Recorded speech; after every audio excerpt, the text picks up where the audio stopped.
Alhamdulillahi Rabbil Alamin. Wassalatu wassalamu ala al-habibil Mustafa Sayyidina wa maulana Muhammadinil Karim wa ala alihi wa itratihi wa ashabihi ajma'in. Ashhadu an la ilaha illallah wahdahu la syarika lah wa ashhadu anna habibana wa sayyidana wa maulana Muhammadan abdullahi wa rasuluh wa safiyuhu min khalqihi wa habibuh addal amanah wa ballagha ar-risalah wa nasaha al-ummah wa kashafa Allahu bihil ghummah.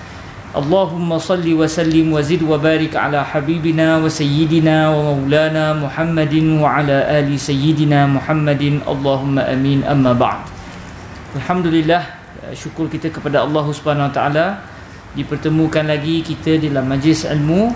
Moga-moga Allah Subhanahu wa taala terus menerus memberikan kepada kita nikmat dapat berada dalam majlis ilmu, majlis memperingati Allah, majlis memperkenalkan diri kita kepada baginda Rasulullah sallallahu alaihi wasallam, majlis yang kalau dibuka hijab nescaya kita akan melihat di atas kepala kita ni tak ada ruang.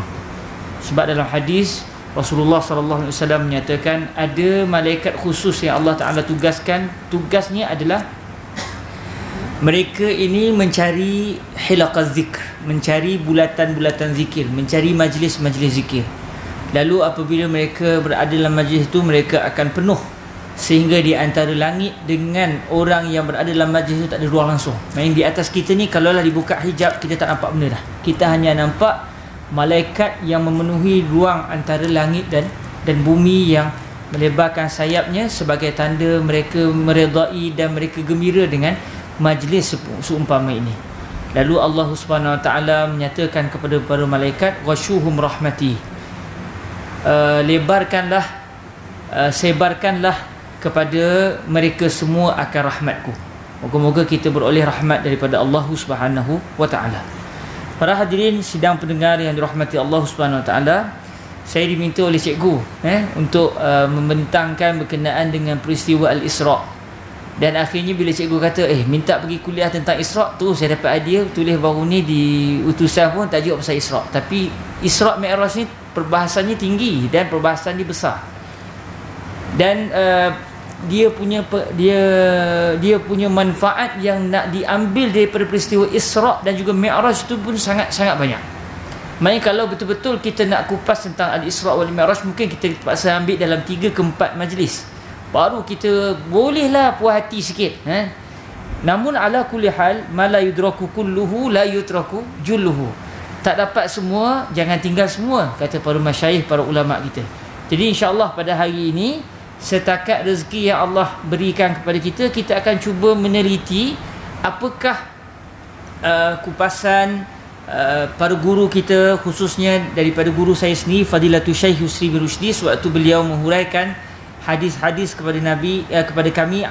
Lalu apabila beliau sampai kepada hadis tentang peristiwa Al-Isra' dan juga Al-Mi'raj, beberapa maklumat yang beliau sebutkan kepada saya dan kepada kami yang belajar di Al-Azhar. Jadi saya nak kongsi dengan tuan-tuan apakah perkara-perkara yang berkait dengan peristiwa Al-Isra' dan juga Al-Mi'raj yang mungkin kita tak terperasan. Mungkin kita perasan, mungkin kita tak terperasan. Namun ia adalah merupakan perkara-perkara yang disebutkan oleh para ulama kita, baik daripada majlis-majlis ilmu mereka ataupun apa yang sudah ditulis oleh para ulama di dalam kitab-kitab mereka. Allah Subhanahu wa taala dalam surah Al-Isra' telah berfirman,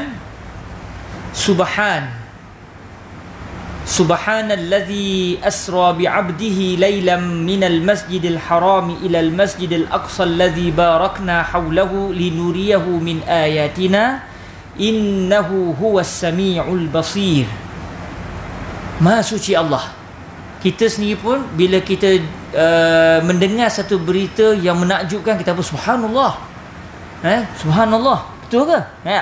Maksudnya kita bila kita terkejut pun ataupun kita dengar satu peristiwa yang lain daripada yang lain, kita akan sebut subhanallah.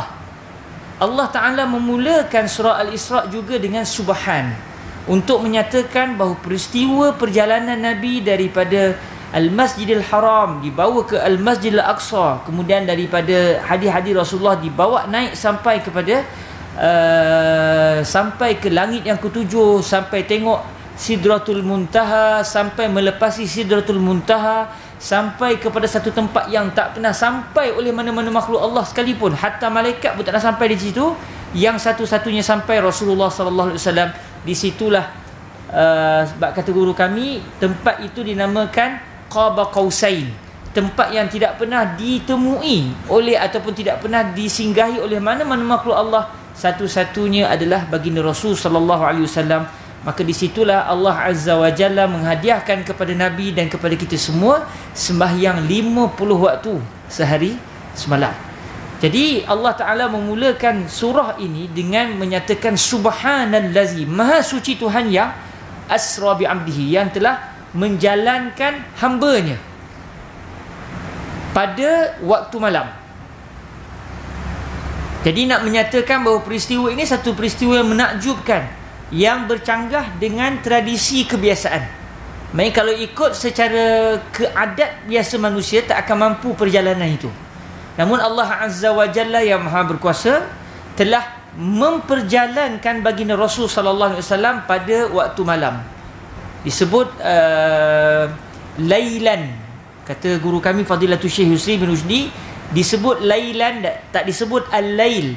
Disebut lailan tanpa alif lam untuk menunjukkan bahawa peristiwa itu berlaku bukan sepanjang malam, tapi hanya sedikit sahaja dalam waktu malam. Sehingga dalam hadis-hadis yang lain, sewaktu Nabi pulang daripada langit sampai semula ke Mekah, Nabi rasa tempat tidur Nabi panas lagi. Maksud dia apa?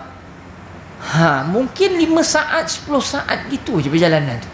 Namun subhanallah, Allah yang maha berkuasa menjadikan perjalanan yang mungkin dalam 5 saat, 6 saat itu boleh Nabi tempuh sampai ke Baitul Maqdis, boleh naik sampai ke langit. Peristiwa ni satu peristiwa yang lain daripada yang lain, dan tidak pernah Allah Azza wa Jalla menganugerahkan peristiwa ini kepada mana-mana Nabi sekalipun. Satu-satunya Nabi yang diberikan oleh Allah satu peristiwa yang menakjubkan ini adalah baginda Rasul sallallahu alaihi wa alihi wasallam.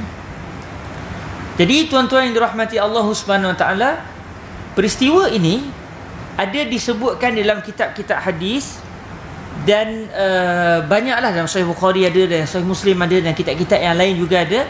Dan insya-Allah setakat rezeki kita sampai Isyak ni saya akan baca satu hadis. Cuma hadis ni panjang. Memang kita secara adat tak akan habis. Tapi kalau habis juga macam berlaku Isra Mi'raj jugalah. Waktu yang panjang tiba-tiba boleh pula baca hadis yang panjang. Hadis yang panjang tapi baca dalam waktu yang sedikit. Jadi peristiwa Isra dan Mi'raj ni memang menghairankan, sehingga musyrikin di Mekah ketika itu mendapat peluang. Ini satu peluang untuk kita menyatakan Nabi Muhammad ni pendusta besar. Perjalanan daripada Makkah ke Baitul Maqdis ambil masa 40 hari zaman tu. Naik unta, naik kuda, 40 hari. Tiba-tiba Nabi kata satu malam. Udahlah itu. Pegang tempat tidur pun panas lagi. Maknanya kalau kita lah tidur bangun, kita pegang panas tu masih baru bangun. Tapi kalau kita dah tidur, kita bangun, mandi, pergi sana sini, pegang balik tempat tidur, dah tak rasa panas dah rasa sejuk balik. Menunjukkan peristiwa itu terlalu dekat, terlalu cepat. Dalam masa yang sama, bukan takat pergi ke Masjidil Aqsa, naik sampai ke langit, turun balik. Musyrikin Mekah tu, ini benda tak boleh masuk akal.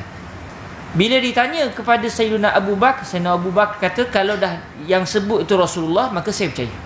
Sebab itulah Sayyidina Abu Bakar dipanggil As-Siddiq Al-Akbar. Abu Bakar As-Siddiq yang sangat-sangat membenarkan Nabi SAW. Maksudnya kalaulah itu ucapan Nabi, maka beliau akan percaya. Kata beliau, apa sangatlah sekadar nak bawa ke langit, naik atas, sedangkan wahyu daripada langit turun pada Nabi pun aku percaya. Apa sangat kalau Allah Ta'ala nak naikkan Nabi ke langit. Jadi peristiwa ini yang murtad pun ada. Yang murtad di kalangan orang Islam pun ada masa tu, sebab mereka tak boleh terima. Betul ke benda ni? Namun yang kukuh imannya mempercayai peristiwa ini, antara yang paling besar sekali, yang paling terutama sekali membenarkan baginda Rasul sallallahu alaihi wasallam adalah Sayyidina Abu Bakar As-Siddiq radhiyallahu taala anhu. Saya akan bacakan hadis yang ke 3935 daripada Sahih Al-Imam Al-Bukhari. Sahih Al-Imam Al-Bukhari jumlah hadisnya ada 7658 hadis. 7658. Kalau satu hari kita baca satu hadis, kita perlukan 7658 hari. Saya bacakan hadis ini satu je, daripada Al-Imam Al-Bukhari radhiyallahu taala anhu, yang mana Imam Al-Bukhari mendatangkan hadis ni di bawah tajuk Babul Mi'raj, bab bicara tentang peristiwa Nabi alaihi salatu wasallam dibawa ke langit.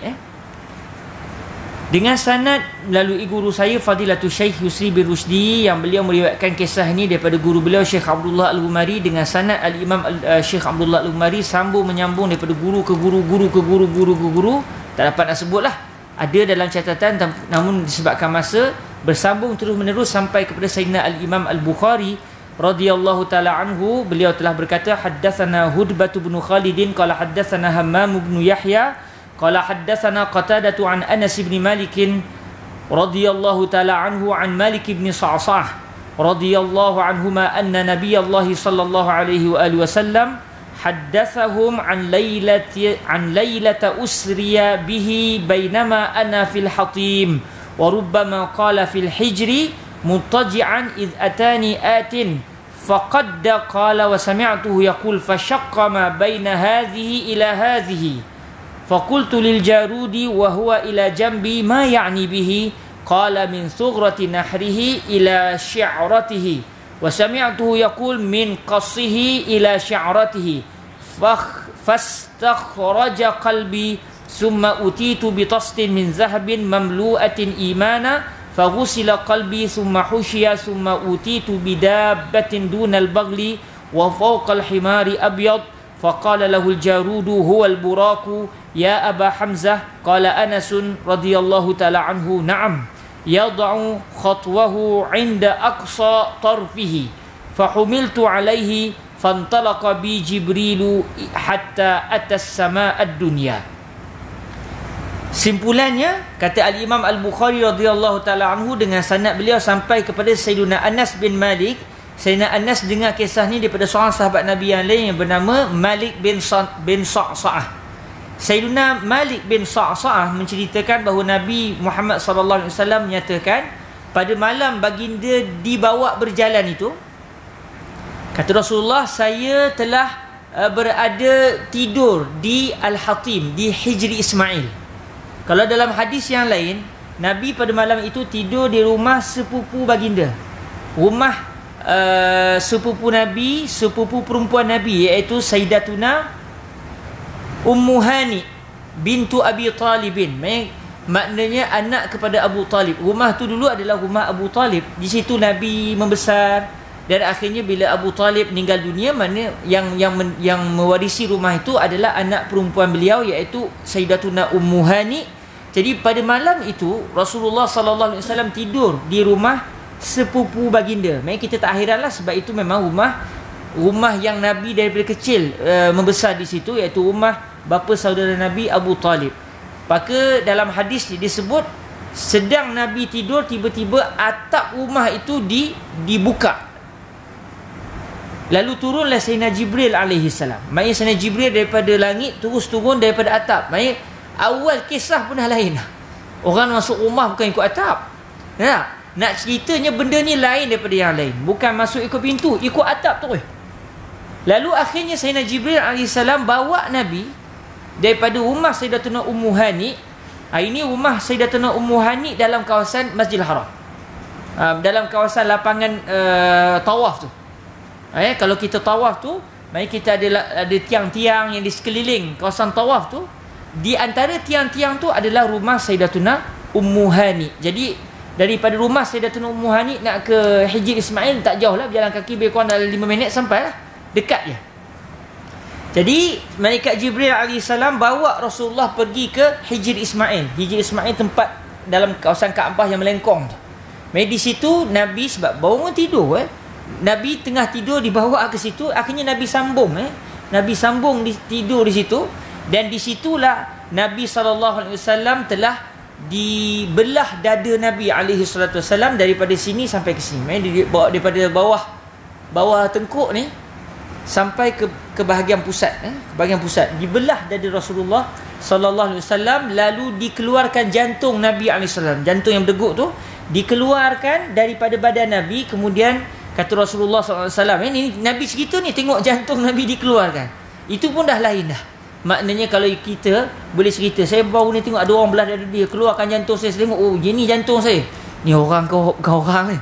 Ini lain. Rasulullah sallallahu alaihi wasallam kata guru saya Fadilatul Syekh Yusri, ini menunjukkan Nabi hidup bukan dengan sebab jantung. Nabi hidup dengan Allah Azza wa Jal, dengan sebab Allah Azza wa Jal.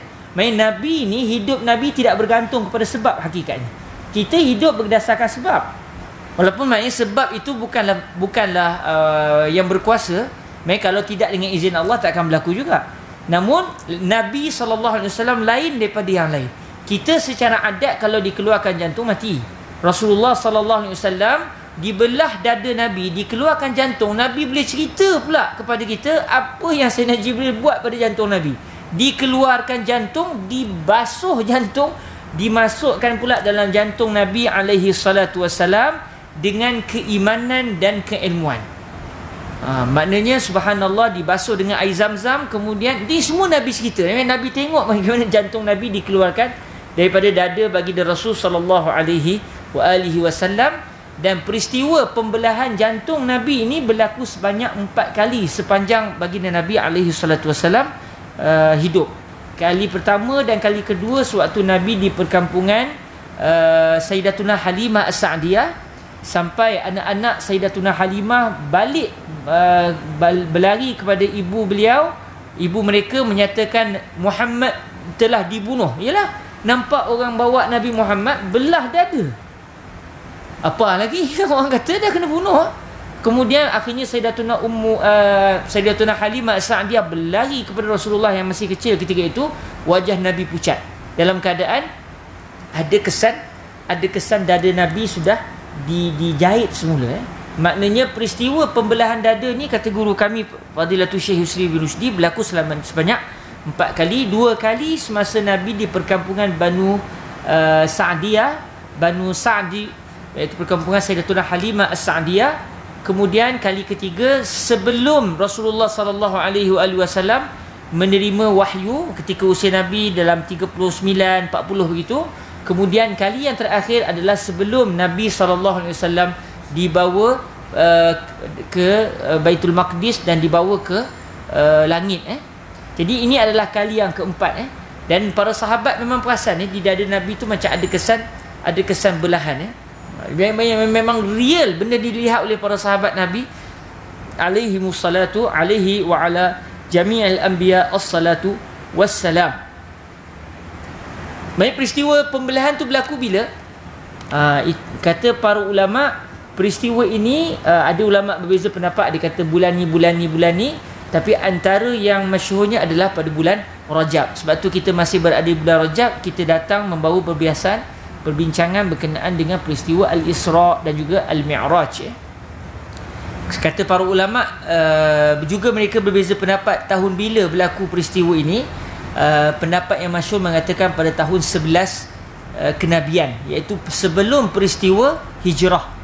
Ketika Nabi sudah pun menyampaikan dakwah sekitar 11 tahun di Makkah Al-Mukarramah, yang mana pada tahun pada tahun yang ke-12, pada tahun ke-12 kenabian, yang mana pada tahun 10 kenabian berlakulah kewafatan Sayyidatuna Khadijah, isteri Nabi, dan kematian bapa saudara Nabi iaitu Abu Talib.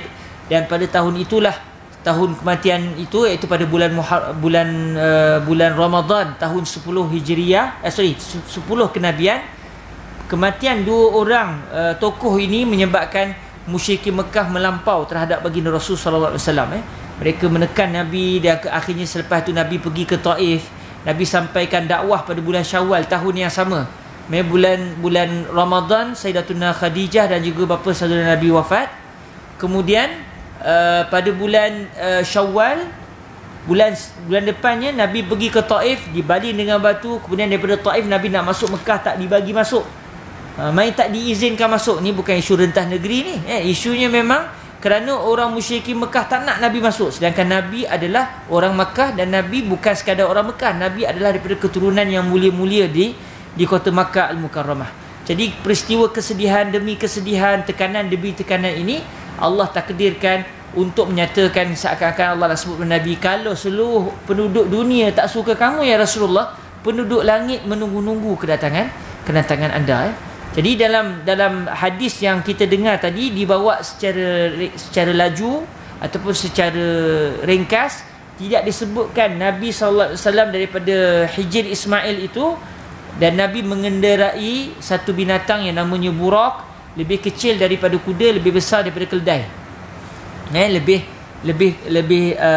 kecil daripada kuda, besar sikit daripada keldai. Jadi kemudian Rasulullah sallallahu alaihi wasallam telah dibawa daripada Hijr Ismail. Kalau kita tawaf ada rezeki nanti, bila masuk dalam kawasan Hijr Ismail tu, kita ingatlah di sinilah Nabi pernah dibaringkan dan dibelah dada Nabi, dan di situlah bermulanya peristiwa perjalanan menaiki burak daripada rumah Sayyidatuna Ummu Hani. Itulah kalau rezeki kita pergi umrah sama-sama. Saya tunjuk kat mana rumah Sayyidatuna Ummu Hani. Dah tak adalah rumahnya tu, ada tiang je. Daripada situ kita berjalan sampai ke Hijr Ismail. Dari Ismail kita terus berjalan sampai ke Baitul Maqdis, insya-Allah 40 hari. Jadi dibawa perjalanan, kata Rasulullah SAW, kenderaan yang namanya burak ini dalam hadis disebut lebih kecil daripada bagal, ataupun sebagian riwayat kita disebut lebih kecil daripada kuda. Bagal ni kacukan keldai dengan kuda. Bila dikacuk tu dia mandul terus dah. Dia dapat anak hasil kacukan kuda dengan keldai. Memang anak tu namanya bagal. Bagal ni tak ada anak lah. Dialah anak yang mula-mula dan dialah yang terakhir. Biasanya begitu, dia akan mandul. Dia besar sikit daripada keldai, tapi dia kecil sikit daripada kuda. Jadi dalam hadis disebut burak ini dia lebih kecil daripada bagal, dan dia lebih besar daripada keldai. Dan kata Rasulullah sallallahu alaihi wasallam, selaju mana burak ini, sejauh mata kita memandang sampai di situ. Kalau kita pandang berapa panjang boleh pandang. Kalau perjalanan ataupun daratan tu straight aja, sejauh mata kita memandang, burak sekali langkah. Dia tak mustahil lah. Cuma kata guru saya Fadilatul Syekh Yusri, kalaulah dalam bahasa hari ni kita kata kelajuan cahaya lah. Kalau ikut bahasa moden hari ni, kelajuan cahaya. Maksudnya perjalanan sejauh itu ditempuhi oleh Rasulullah hanya dalam waktu yang singkat. Daripada Masjidil Haram ke Al-Masjid Al-Aqsa tu perjalanan yang sangat sekejap. Dan dalam perjalanan daripada Makkah ke Palestin, Rasulullah sallallahu alaihi wasallam telah sampai ke Mesir. Sebab daripada Mekah nak pergi ke Palestin akan lalu Mesir. Dan bila sampai di gunung Tur Sina, di gunung Tur Sina, orang Melayu panggil Tur Sina, ataupun dalam Al-Quran sebut Turi Sinin, dan orang Arab pun kadang sebut Tur Sina. Di situlah Sayyidina Jibril alaihissalam memberhentikan burak, dan di situ Rasulullah SAW sembahyang 2 rakaat. Maksudnya tempat di mana Allah Azza wa Jalla telah menurunkan kitab Taurah seluruhnya kepada Nabi Allah Musa alaihissalam. Dan Alhamdulillah saya dah 2 kali rasanya, 2 atau 3 kali, orang Kedah kata ragas, naik gunung Tur Sina. Lebih tinggi lah daripada gunung-gunung di Malaysia ni. Tapi memang meletihkan. Kita sampai ke atas tu, saya kata kalau tak berkait lah dengan Nabi Musa, memang tak ada kerja lah naik ni. Dengan letihnya, yang tak ada kemampuan dia boleh naik ikut unta. Unta naik, tapi memang perjalanan agak curam. Takut nanti jadi syuhada gunung Tur Sina.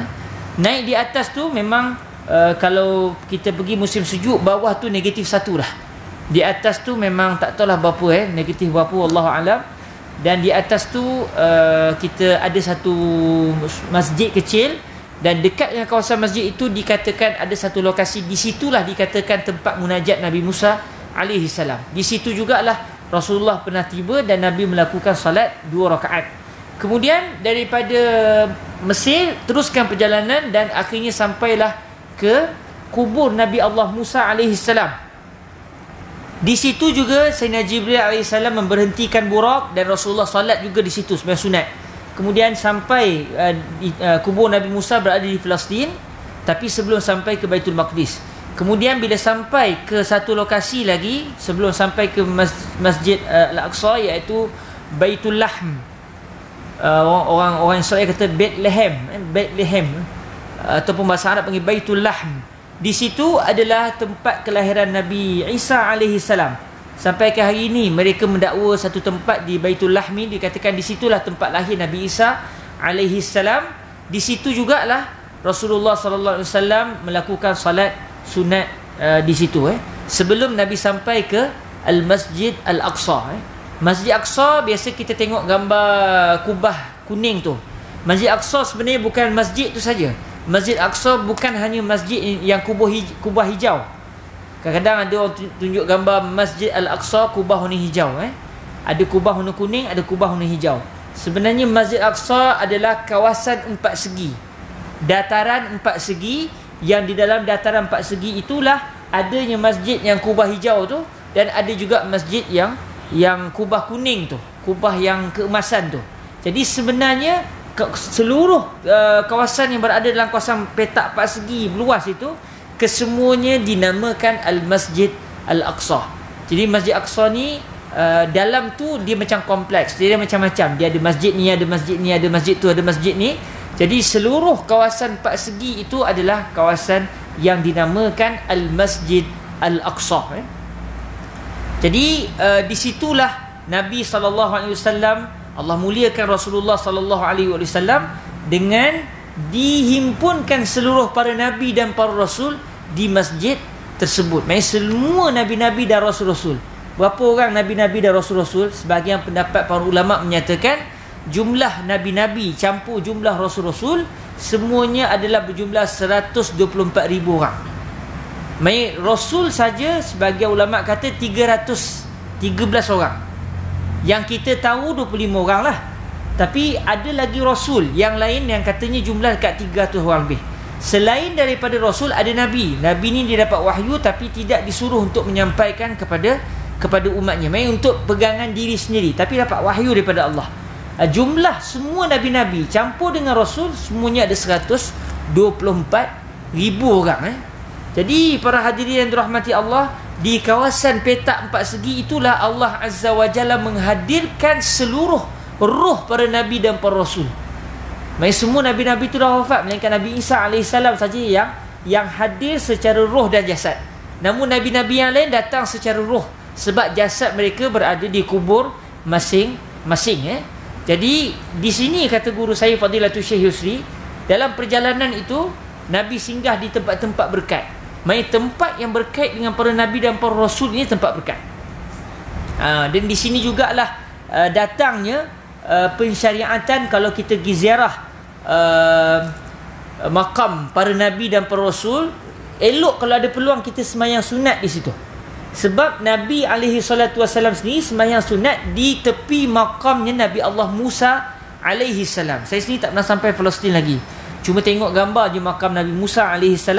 Tapi kalau Allah rezekikan, di situ kita nak sembahyang juga. Sebab di situ juga Nabi Muhammad SAW pernah mendirikan salat di situ. Jadi maknanya kalau kita pergi ke makam-makam para nabi dan para rasul, ada peluang sembahyang sunat 2 rakaat. Kenapa tuan-tuan? Kerana tempat itu adalah tempat kuburnya para nabi dan para rasul. Kubur para nabi dan para rasul ini adalah taman syurga. Bila kita sembahyang di tepi taman syurga, kita akan dalam solat tu kita akan berdoa. Kita selepas sembahyang pun kita akan berdoa. Allah Ta'ala berfirman, lahum ma yasha'una 'inda rabbihim. Bagi mereka yang berada dalam syurga ni, kubur orang mukmin kan taman-taman syurga.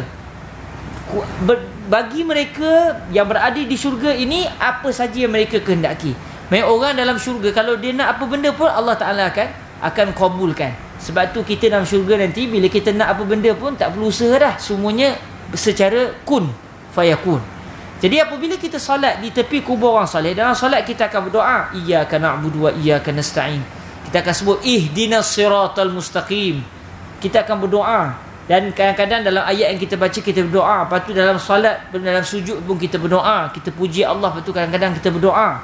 Lepas sembahyang pun kita berdoa. Bila berdoa di tepi kubur nabi-nabi dan rasul-rasul, kalau doa kita diaminkan oleh mereka, roh mereka mengaminkan, bahkan nabi-nabi jasadnya pun tidak mati, maka ketika itu secara ghalibnya, secara biasanya, doa di tepi kubur para nabi dan para rasul akan dimakbulkan oleh Allah Azza wa Jalla.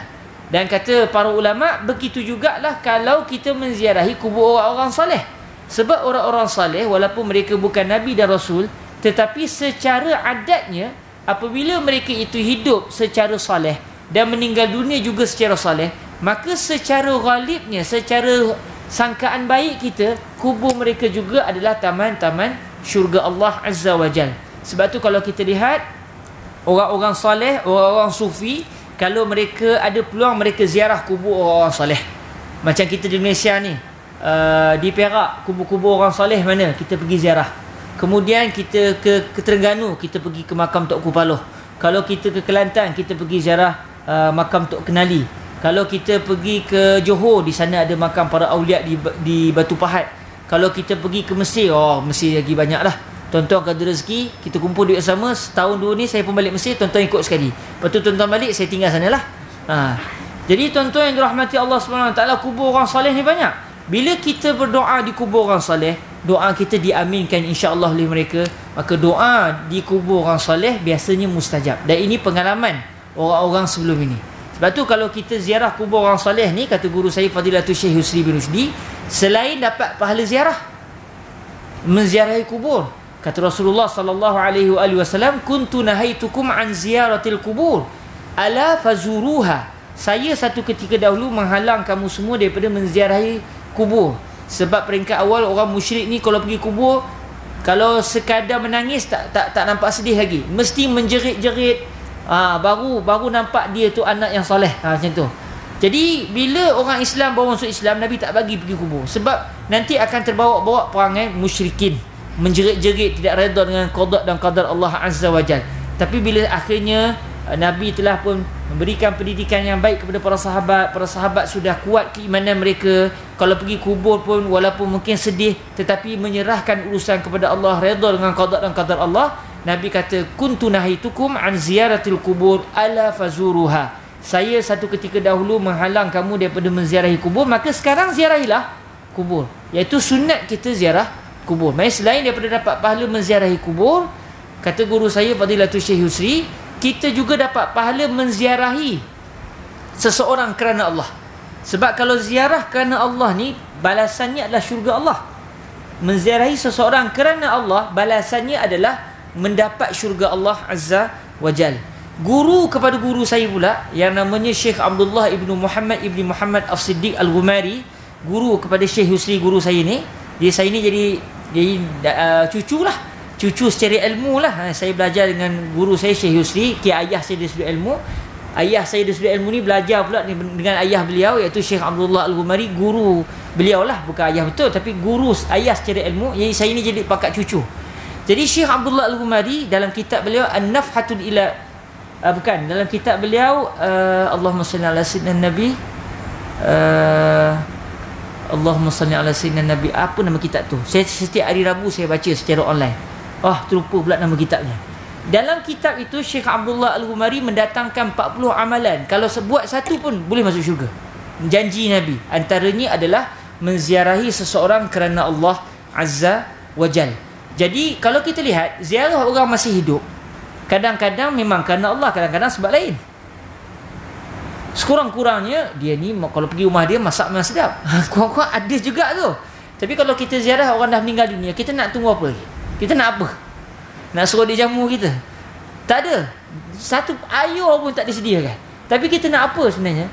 Kita nak doakan dia. Dalam masa yang sama kita nak berdoa biar dia aminkan doa kita. Kemudian kita menziarahi dia semata-mata kerana Allah. Menziarahi orang yang meninggal dunia ini, dia adalah menziarahi saudara kita kerana Allah Azza wa Jal. Dan kata guru saya Fadilatul Syekh Yusri, ziarah kubur ni tak semestinya kena berhenti. Contoh kalau kita nak pergi ke tempat roja tu, lalu kubur, bagi salam, itu juga dianggap menziarahi saudara kerana Allah Azza wa Jal. Jadi bila Nabi turun di tempat-tempat ini, menunjukkan bahawa menziarahi kubur orang soleh, pergi ke tempat-tempat yang ada kaitan dengan orang soleh adalah satu perkara yang dituntut di sudut syarak. Dan kalau kita ada peluang dapat solat dalam tempat kelahiran Rasulullah, itu juga satu peluang. Sebab Nabi diminta untuk berhenti di Baitul Lahmi, tempat kelahiran Nabi Isa alaihi salam, dan Nabi solat 2 rakaat di situ. Maknanya kalaulah kita ada peluang pergi ke tempat kelahiran Rasulullah sallallahu alaihi wasallam yang hari ini berada di Makkah, dah jadi maktabah, dah jadi pustakaan, dan kita secara adatnya tak boleh masuk. Tapi saya pernah masuk, alhamdulillah, dengan alasan nak cari kitab. Saya kata saya pelajar Al-Azhar, dah selesai master, tengah nak buat PhD. Jadi saya nak pastikan manuskrip ni ada tak dalam maktabah ni, dalam pustakaan ni. Dalam hati, ada ke tak ada ke tak kisah, yang penting nak masuk. Dia kata nanti datang selepas ni, isyak tu saya datang, saya boleh masuk. Tapi nak sembahyang sunat memang dia orang tak bagi, dia orang kata bid'ah. Tuan-tuan yang dirahmati Allah Subhanahu Wa Taala, kalau ada orang kata tak boleh sembahyang di tempat kelahiran Nabi, kita kata hadis sahih menyatakan bahawa Rasulullah sallallahu alaihi wasallam, maafkan saya tak pasti ianya sahih ataupun tidak, tetapi hadis Rasulullah menunjukkan Nabi sallallahu alaihi wasallam salat di Baitul Lahmi, di tempat kelahiran Nabi Isa alaihi salam. Maka ini menunjukkan kalau saya nak sembahyang di tempat kelahiran Nabi Muhammad, takkan tak boleh. Rasulullah sendiri sembahyang di tempat kelahiran baginda lahir. Okey. Tapi dia orang kata ini Nabi tak buat, para sahabat tak buat, ni bid'ah. Contoh macam orang Bougainvillea, habis sembahyang berdiri tegak je. Saya peringkat awal, apakah semua yang berdiri ni? Kau nak keluar dah kan? Orang tidak. Bila selawat berdiri tegak. Tu Nabi buat ke tuan-tuan? Tak buat tu. Sahabat buat? Tak buat. Bid'ah tuan-tuan. Namun berdosakah? Tu soalan dia. Nabi tak buat, tapi adakah semua benda Nabi tak buat jadi dosa? Dalam apa yang diajar oleh para ulama kita, yang disentuh dan dipegang oleh para ulama Al-Azhar Al-Syarif dan juga para ulama di tempat-tempat yang lain, tak semestinya bila Nabi tak buat jadi haram. Kerana ada benda Nabi tak buat, kita buat. Paling common kita khabar, kalau tak buat tak berdosa. Maksudnya kalau tiba-tiba ada yang tak berdiri, dia tak berdosa sebab buktinya Nabi tak buat, para sahabat tak buat. Tapi kalau yang berdiri itulah macam mana? Contohnya tuan imam kita lepas memang maghrib tu berdiri, jadi berdosa ke? Itu perbahasan fiqh. Lalu ulama bincang, adakah kalau kita berselawat tak boleh berdiri? Selawat tu zikir. Allah Ta'ala kata, alladzina yazkurunallaha qiyaman wa qu'uda wa ala junubihim. Mereka adalah orang yang menyebut nama Allah. Dan selawat kita sebut nama Allah. Allahumma salli afdal. Kita selawat, kita sebut nama Allah, kita sebut selawat kepada Nabi. Mereka yang menyebut nama Allah secara berdiri, secara duduk dan secara berbaring. Jangan tak buat baring. Kalau buat baring pun boleh try lah. Kita dah duduk dah, berzikir sambil duduk, diri pernah. Kalau lepas ni kita nak buat stay baring pula, boleh. Dan antara sunnah baring ni bila tuan-tuan, tapi di Malaysia tak masyhur, lepas kita sembahyang sunat subuh, lepas kita datang surau azan, lepas tu lepas sembahyang sunat tu, sebelum nak sembahyang fardu subuh, kita pakat baring di atas lambung kanan. Yang tu kalau orang buat di Malaysia kata datang surau ni nak tidur ke nak sembahyang Tapi sebenarnya memang disunatkan dalam mazhab kita, mazhab Imam Asy-Syafi'i radhiyallahu taala anhu, sebab Nabi buat. Yang ni tak bid'ah. Tapi berdiri lepas sembahyang berselawat tu memang bid'ah. Cuma adakah jatuh haram? Tidak jatuh haram. Bahkan semua benda yang dibuat di atas niat kerana Allah Taala, walaupun Nabi tak buat, tapi dihukum, dibincang secara fiqh, tidak didapati benda itu bercanggah dengan syariat, maka tidak diharamkan oleh syariat. Sebab ada orang kata asal Nabi tak buat semua jadi haram, dan benda ini bercanggah dengan apa yang disebut oleh para ulama kita. Dan Syekh Abdullah Al-Ghumari ada menulis satu buku yang membincangkan khusus bahawa bila Nabi tak buat, tak semestinya jadi haram. Baik, itu baru sampai ke Masjid Al-Aqsa tu, tak naik ke langit lagi ni. Bila sampai ke Masjid Al-Aqsa, Rasulullah sallallahu alaihi wasallam telah menjadi imam kepada para nabi dan para rasul. Di sini menunjukkan semua nabi-nabi dan rasul-rasul itu satu akidah. Jadi kalau ada sahabat-sahabat kita beragama Kristian kata Nabi Isa tak sama dengan kita, orang Islam, akidah Nabi Isa tak sama dengan akidah orang Islam. Jadi kita kata dalam kepercayaan orang Islam, semua nabi-nabi agamanya satu, iaitu agama Islam. Maknanya Nabi Isa tu nabi kami, Nabi Musa nabi kami, Nabi Daud nabi kami, semua nabi-nabi nabi kami. Kalau kami tak percaya seorang nabi, jatuh kafir kami. Semua nabi-nabi akidahnya sama, cuma syariatnya berbeza. Ada nabi-nabi berbeza syariat. Kita boleh makan daging unta. Tuan-tuan memang bagus. Saya memang tunggu 2 minggu sekali tunggu apa daging ni nak sembelih kan. Sementara ada di Perak ni lah, sebab bukan senang nak makan daging segar ni kan. Kot lah minggu depan kan. Kotlah 2 minggu depan tuan-tuan nak sembelih unta, khabar. Tapi bila sembelih unta, kalau nak busuk kepala unta tu, hati-hati. Dalam kepala unta biasanya ada ulat 2 ekor. Hidup lah tu. Tu rahsia orang yang pernah menengok kepala unta. Tuan-tuan ni jangan terus rebus. Keluarkan ulat tu. Tapi kalau kepala lembu tak ada kan. Kita makan daging unta boleh, tapi umat Nabi Yaqub dulu tak boleh makan daging unta. Haram makan daging unta. Baju kita kalau terkena kotoran, kita basuh saja. Umat Nabi Musa dulu kalau kena kotoran, kena gunting terus. Jadi hukum fiqh berbeza. Jadi setiap zaman itu ada perbezaan hukum fiqhnya yang Allah Taala tetapkan kepada umat-umat tertentu sebelum kedatangan Rasulullah sallallahu alaihi wasallam. Namun umat Nabi Muhammad alaihi salatu wasallam syariatnya lain sikit daripada syariat umat-umat terdahulu. Pun begitu, akidah semua nabi-nabi adalah sama. Bahkan kalau kita lihat, Nabi pada malam itu, Nabi telah menjadi imam salat bagi seluruh para nabi dan para rasul, menunjukkan semua para nabi dan para rasul memperakui bahawa ketua mereka, penghulu mereka adalah Nabi kita, Nabi Muhammad sallallahu alaihi wa alihi wasallam. Dan ini juga menunjukkan bahawa para nabi dan para rasul, walaupun mereka sudah meninggal dunia, mereka tetap beribadah di alam barzakh mereka. Sebab tu dalam hadis Rasulullah SAW menyatakan Nabi melihat Sayyidina Musa AS pada malam Nabi dibawa berjalan daripada Mekah ke Baitul Maqdis tu. Masa Nabi singgah ke kubur Nabi Musa, Nabi kata, saya lihat Nabi Musa berdiri melakukan solat. Maksudnya roh Nabi Musa, jasad terbaring lah, jasad tak bangun dah. Nak bangun macam mana ada ruang kan. Jadi jasad terbaring tetapi roh berdiri. Nabi melihat roh Nabi Musa berdiri rokok dan sujud kepada Allah di kubur baginda. Maknanya roh nabi-nabi ini tetap beribadah kepada Allah Azza wa Jal, walaupun tidak diwajibkan untuk solat lagi, tapi mereka beribadah atas dasar kelazatan beribadah, bukan lagi diwajibkan beribadah. Dan dalam peristiwa di Baitul Maqdis itu, semua nabi-nabi melakukan salat bersama dengan Rasulullah sallallahu alaihi wasallam, menunjukkan para nabi dan para rasul ruh mereka tetap beribadah. Begitu juga ruh orang-orang soleh.